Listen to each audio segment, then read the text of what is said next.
آپ لوگوں کے خوف سے ایک آدمی آپ کو پتا ہے ہسپتال پہنچ گیا ہے. جو عوام کا غصہ، جو جذبہ، جو جوش، جو ہاتھ رانا ثناء اللہ کی مونچھوں تک پہنچ رہا تھا، وہ بیچارہ خوف سے ہی ہسپتال چلا گیا. وہ نہیں رکنے والا، نہ اس نے رکنا ہے، نہ اس نے جھکنا ہے، نہ اس کے ساتھ جو ہم کھڑے ہیں ہم نے ایک قدم بھی پیچھے لینا ہے.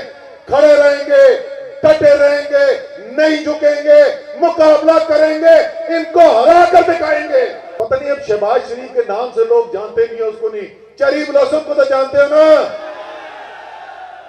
بھاگا ہوا ہے، کدھر پہنچا ہوا ہے؟ اپنے بگوڑے بھائی کے پاس لندن پہنچا ہوا ہے. ڈرے ہوئے، کس سے ڈرے ہوئے؟ پاکستان کی عوام سے ڈرے ہوئے. یہ سمجھتے تھے ظلم کریں گے، زبردستی کریں گے، ڈر جائے گی قوم. سب سے پہلے عادل پرویز، حافظ ممتاز، آپ کو آرے گلوں کو ہم شکریہ کر رہے ہیں، تو شہباز گل بھی اپنے دوست کا بھی کرنا چاہیے نا. اچھا جی، پہلے میں تھوڑی سی مختصر، تھوڑی سنجیدہ بات آپ سے کرنا چاہتا ہوں کہ اس وقت جو پورا ملک کے اندر ایک ماحول بنا ہوا ہے، اور کپتان یہ کہتا ہے، ہم سب یہ کہتے ہیں کہ جی الیکشن چاہیے، الیکشن چاہیے، اور اگر الیکشن نہیں ہوتا تو اس سے ملک کا نقصان ہو رہا ہے اور بے تحاشا نقصان ہو رہا ہے. تو یہ ذرا سا میں آپ کے سامنے رکھنا چاہتا ہوں کہ ملک کے اندر اس وقت ہو کیا رہا ہے جس کی وجہ سے ہم یہ بات کرتے ہیں، اور ملک کو کتنا بڑا نقصان پہنچایا جا رہا ہے. صرف یہ جو ناکام تجربہ تھا، یہ امپورٹڈ حکومت کا ناکام تجربہ تھا، اس کو گھسیٹنے کے لیے جو ضد، زبردستی اور زور کی جا رہی ہے، اس سے ملک کا نقصان کیا ہو رہا ہے. سمندری کا علاقہ، ادھر آس پاس کے علاقے جو ہیں جی، زمیندارے کا علاقہ ہے، اس وقت ذرا آپ دیکھیں کہ ہو کیا رہا ہے.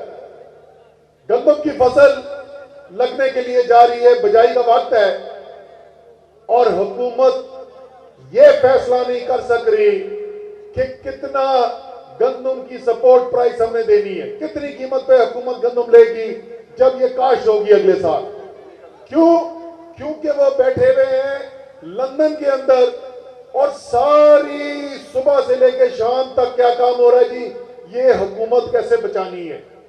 گنے کا ریٹ لگ جانا چاہیے تھا ابھی تک آدھا نومبر آ گیا ہے، گنے کے ریٹ کی اناؤنسمنٹ نہیں ہوئی، کیونکہ ان کے پاس ٹائم ہی نہیں ہے کرنے کا. اس وقت کسان کو جو 150 روپے کا ڈیزل ملتا تھا وہ 240 روپے کا مل رہا تھا، مجھے کہنا چاہیے. اس وقت تو سارے کسانوں سے یہ خبر آ رہی ہے کہ ڈیزل مل بھی نہیں رہا، شارٹیج ہوئی بھی ہے، قلت ہوئی بھی ہے. کیوں ہوئی بھی ہے؟ کیونکہ حکومت مفلوج ہے. حکومت کے پاس ٹائم ہی نہیں کہ وہ یہ دیکھے کہ عوام کی ضرورت کے کیا فیصلے کرنے ہیں. ابھی سردیاں شروع ہونے والی ہیں، ویسے موسم کتنا بدل گیا ہے، نومبر کے بیچ میں کھڑے ہوئے ہیں، نہ کوئی سویٹر نہ کچھ، پھر گرمی لگ رہی ہے. لیکن ہفتے کی بات ہے، 2 ہفتے کی بات ہے، سردی آ جانی ہے. ابھی سے حکومت کے ادارے جو ہیں وہ یہ اعلان کر کے بتا چکے ہیں کہ بدترین گیس کی قلت ہونے والی ہے. گھر میں روٹی پکانے کے لیے گیس نہیں ملنے والی. کیوں نہیں کر سکے؟ کیونکہ حکومت بچانے میں لگے ہوئے. تو یہ لوگ جو امپورٹڈ حکومت میں بیٹھے ہوئے، یہ لوگ جو ان کی پشپنائی کر رہے ہیں، آپ سب سوچ رہے ہو کہ آپ قوم کو کتنا بڑا نقصان پہنچا رہے ہو. آپ کے خیال میں قوم کو نظر نہیں آ رہا کہ اس وقت ملک کے ساتھ ہو کیا رہا ہے، کس بدترین دلدل کے اندر ملک پھنستا چلا جا رہا ہے. پاکستان کی تاریخ کی بدترین مہنگائی کی، اور کیا کہہ کے کی کہ ہمیں آئی ایم ایف کہتا ہے کہ قیمتیں بڑھا دو. اور تو عمران خان کے وقت میں بھی تھا. عمران خان نے کیوں 250 روپے لیٹر نہیں کر دیا تھا؟ عمران خان نے کیوں 36 روپے کی بجلی نہیں کر دی تھی؟ بجلی کی بل وہ تو کسان کا میں بھول گیا کہ اس وقت ٹیوب ویل چلانے کسان نے، وہ ڈیزل لینے کے لیے جاتا ہے تو ڈیزل 40% مہنگا ہوا ہے. وہ بجلی سے ٹیوب ویل چلاتا ہے تو بجلی کی قیمت 2 گنا بڑھی ہوئی ہے. آج سے 6 مہینے پہلے جتنی قیمت تھی, مار دیا کسان کو, مار دیا مزدور کو, مار دیا عوام کو.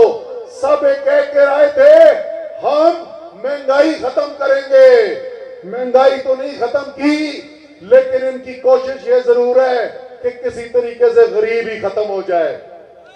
لیکن یہ سب کان کھول کر سن لیں, یہ امپورٹڈ حکومت والے بھی, یہاں سے قریب ہی رہنے والا,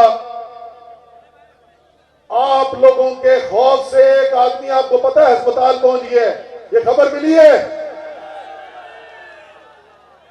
ادھر سمندری والوں نے, تانیہ والا والوں نے, جڑاوالا سے, فیصلہ آباد سے جو عوام کا غصہ, جو جذبہ, جو جوش, جو ہاتھ رانا ثناءاللہ کی مونچھوں تک پہنچ رہا تھا, وہ بیچارہ خوف سے ہی ہسپتال چلا گیا.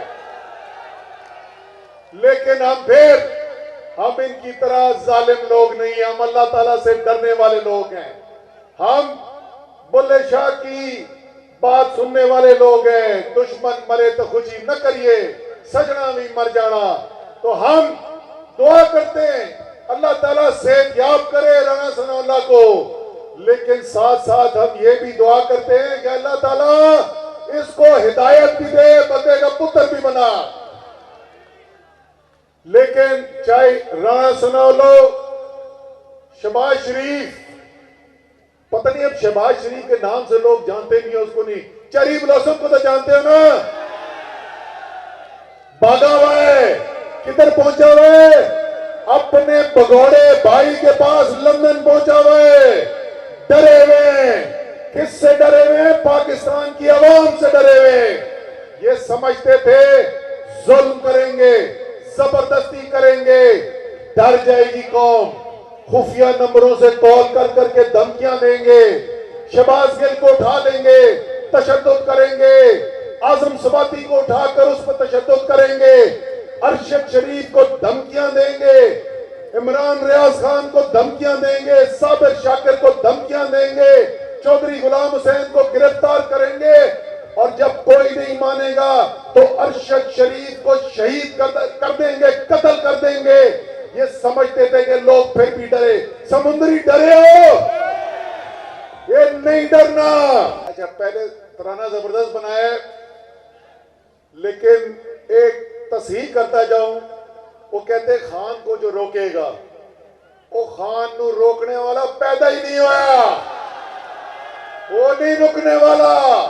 نہ اس نے رکنا ہے, نہ اس نے جھکنا ہے, نہ اس کے ساتھ جو ہم کھڑے ہیں ہم نے ایک قدم بھی پیچھے لینا ہے. کھڑے رہیں گے, ڈٹے رہیں گے, نہیں جھکیں گے, مقابلہ کریں گے, ان کو ہرا کر دکھائیں گے. اب یہاں سے نکلنے کا ٹائم ہو رہا ہے, کیونکہ ایک مقابلہ میلبرن میں بھی شروع ہونے والا ہے. انشاءاللہ تعالی آج میلبرن میں پاکستان ورلڈ کپ اٹھائے گا. سچ ہے کہ نہیں ہے؟ انشاءاللہ تعالی. اور اس کے بعد جیسے ہی کپتان نے کال دی ہے پنڈی اسلام آباد کے لیے, تو وہاں پر بھی پاکستان کی قوم نے کپ اٹھانا ہے. تیار ہو سمندری والوں؟ پہنچو گے خان کی کال پر؟ پکا ہے, حلفیہ ہے. انشاءاللہ تعالی اگلی ملاقات اسلام آباد, پاکستان.